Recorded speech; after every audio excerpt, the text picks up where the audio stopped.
Siwa is a unique oasis in Egypt that has got its own culture and heritage.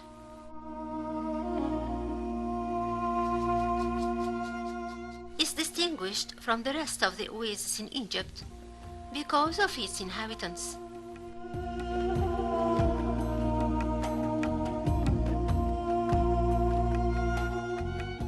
The Siwians came originally from the branch of one of the tribes of Zanata, who mixed with some of the Arabian tribes that came from Libya and north of Africa.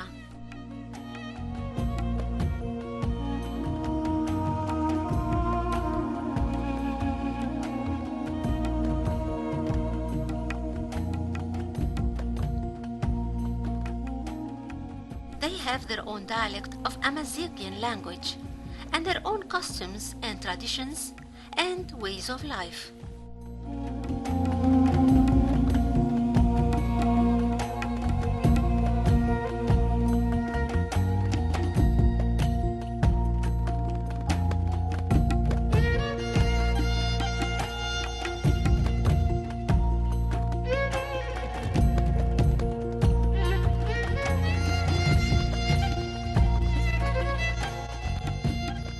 All this had to be recorded and kept somewhere, and here comes the role of a museum. The Museum of Siwa is so close in its contents to the heart that it's like a Siwian house. It's very intimate and wonderful. It shows you the dresses of the Siwian women, which are complicated and deserve viewing and even studying. The jewelry section is magnificent with its silver exhibits and traditional accessories.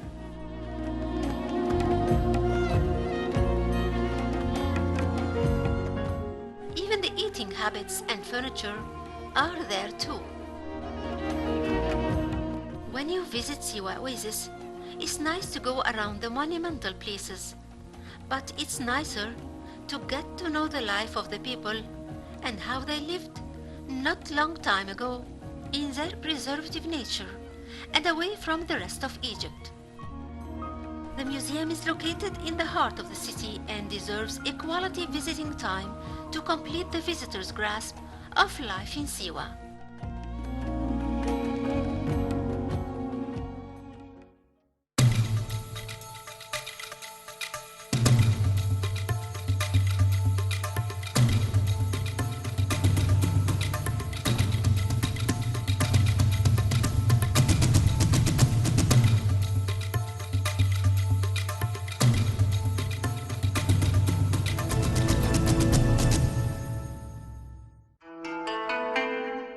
The Siwian Museum's name is the Siwian House, which is a very expressive name that describes the actual building of the museum, for it was built as a primary prototype of the constructional engineering of the ancient Siwian houses. The houses were built of a special Siwian style called the Karshif style.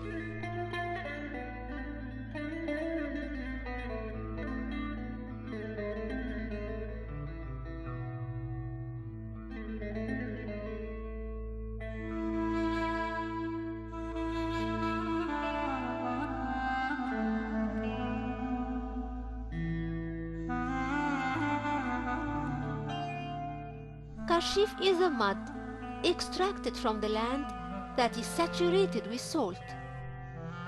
It's taken and placed in molds, and when it dries, it becomes as hard as cement.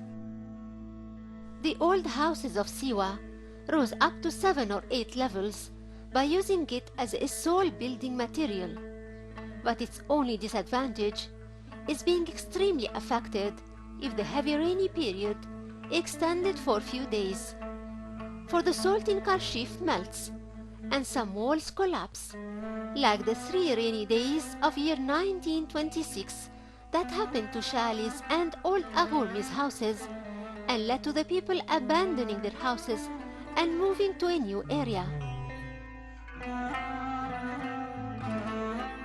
Marriage in Siwa is considered the most important festival for the Syrians, for it's the occasion that's highly respected by the traditions and has a lot of rituals performed throughout the entire period of the wedding, which could reach 7 days. There are 7 dresses worn by the bride on her wedding day, one on top of the other. The first one is tied to the body and is white and transparent. The second is transparent as well, but red in color. As for the third, it's black, and the fourth is yellow, and the fifth is blue. The sixth dress is made of pink silk, and the seventh is of green silk.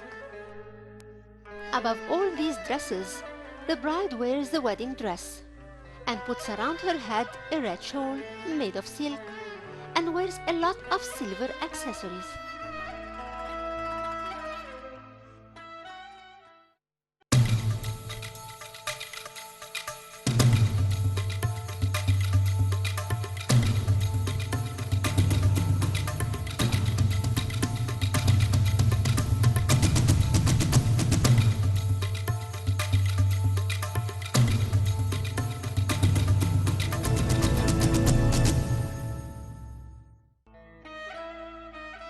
The Syrian bride wears several dresses for her wedding, and they are all exhibited in the Syrian Museum. The black one, which is embroidered by colored threads, is worn on the wedding night. The second one is a white one, and is worn on the 3rd day, and on the rest of the 7 days. The third dress is worn on the 7th day, and it's black in color. The white and the last black dresses are still worn till today, following the tradition. But the black wedding day dress is replaced in the modern times by the modern white dress, which the brides wear all over the world. Nowadays, few Syrian women are skilled enough to prepare an entire bride's trousseau as it was in the past. Even the professional needlewomen are mainly specialized in one item only, because each one requires a good knowledge of specific stitches, symbols, and rules. This process of specialization of relatively few women in making high quality has modified the ancient system of preparation of the bride's trousseau, which was based on family ties and friendships. Nowadays, a girl is supposed to have the following embroidered items: the white embroidered wedding dress called Ashira Nahuk, and one pair of white trousers called Isra'ulin el Khawatem. The white dress is richly embroidered in the frontal panel with a radiant motif which starts from the edge of the breast and opens up until the ankles. Over the main lines of this central motif, about 100 mother-of-pearl buttons of higher quality are stitched, and sometimes other colored applications are added to give a more luminous overall impact. Furthermore, the whole pattern, which radiates from the central panel with sequences of small symbols and lines which look like sunlights, suggests that this dress may come directly from the time of the Ammonians or the priests of the god of the sun.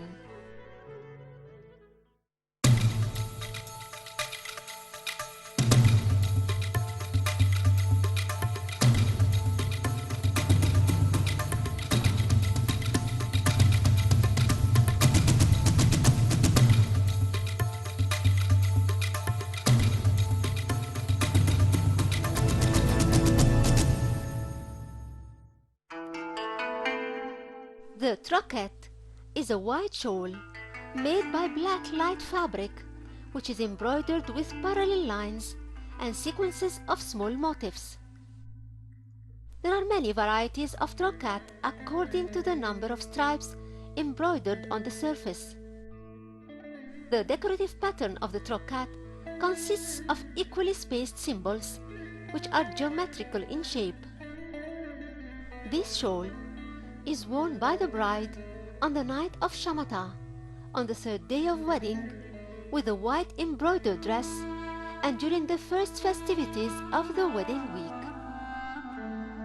At home, the Syrian women wear colored dresses with wide long sleeves, but when they go outside their homes, they wear black dresses over the colored ones and white pants of cotton tied with collars above the feet by the ankles. Then each woman covers her whole body with a big piece of cloth, starting by her head. This piece is called milaya and is usually dark gray or blue in color with black or gray stripes. The Syrian woman never wears a burqa to cover her face. She just pulls the edge of el milaya to cover her face, leaving a tiny opening for her eyes. She seldom leaves the house just to pay her condolences or to visit the sick or run errands and participate in social activities like weddings and baby showers. As for going to the market or any other work, that's men and children responsibility. Syrian families own chariots called karotza, which is a two-wheel wagon pulled by a donkey. It's fast and convenient to use in the tiny old roads of the oasis. It's usually driven by a man or the eldest son, and is also used to transport goods or crops. All these traditions add to the unique style of life and the general image of Siwa oasis.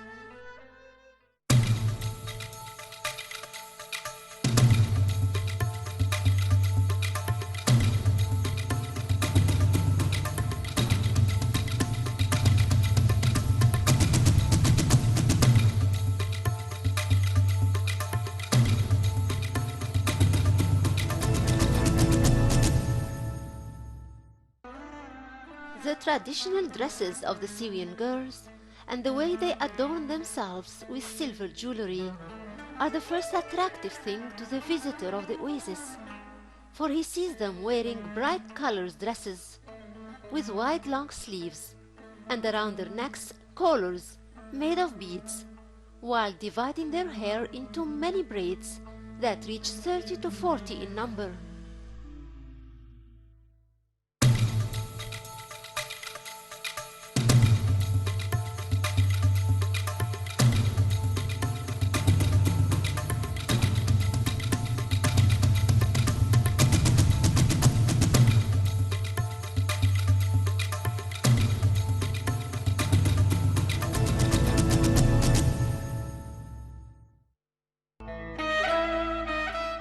The Syrian jewelry is composed of broad silver bracelets and rings and collars, especially the necklace called salihat, and is composed of 6 pieces with a crescent shape. In between each pair of them, they put beads of silver and corals. Women also wear earrings, and they are either light and dangles from the ear hole or heavy and goes down on both sides of the head on the same level of the ears. There are so many types of these jewels, and in rich families, they weigh not less than 10 pounds. The main 2 pieces of jewelry are the silver collar called in Syrian language aghru, which each semi-rich Syrian woman is keen on having it. The rounded decorated disc that hangs from it is called adram. The second silver jewelry is el ta'laqin, and is the one that dangles beside the head. Each side of it is composed of several silver chains fixated in a crescent-shaped jewelry. Each chain ends with a rattle ball, and the number of chains on each side varies between 5 and 9. In 1938, there were 2 silversmiths men working in the oasis, making all the silver pieces ordered by the Syrian women, in addition to the silver brought by Bedouins for trade from Alexandria or Libya, especially from Beni Ghazi. By 1957, the silversmiths ceased to exist, and all the silver bought by the women was made in Alexandria by jewelsmiths who specialized in making the traditional jewelry of Siwa. The Syrian girls who couldn't afford to purchase silver turned their backs to the traditional heavyweight silver and preferred the golden jewelry of collars and rings and earrings, and they wear it in most cases with what they have of other silver jewelry. To design silver amulets and to embellish wide hat shawls and straight-sided tunics, silversmiths and needlewomen followed geometrical motifs like triangles, crosses, diamonds, and zigzags, as well as motifs drawn from nature like fish and palm trees. These decorative patterns refer to ancient community beliefs which were prior to the advent of Islam. Most of their original meanings have been nowadays forgotten, but they are still expressions of a common symbolic language. Siwin silver belongs to this special local heritage which generated specific decorative items.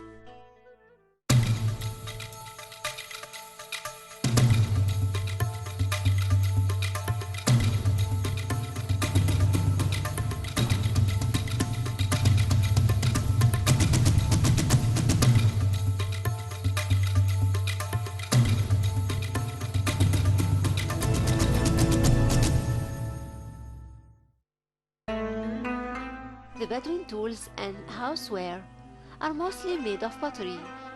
Even the living room in which men and their guests sit for having chats around the coffee table while making it has pottery and palm reeds objects used in it.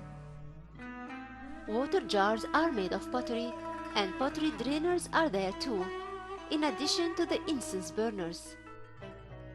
Axes and baskets and grain mixers and various objects made of reeds are handmade and are all exhibited in the Syrian Museum, which reflects all aspects of life in the oasis and sums up the special heritage of Siwa in the eyes of the visitor after touring around its monuments and walking down its lanes and smelling the breeze of its gardens and having bath at its water wells and riding safari cars in its desert, and most of all, watch its magnificent and beautiful sunset while the sun disappears slowly and gracefully beyond the horizon of Siwa.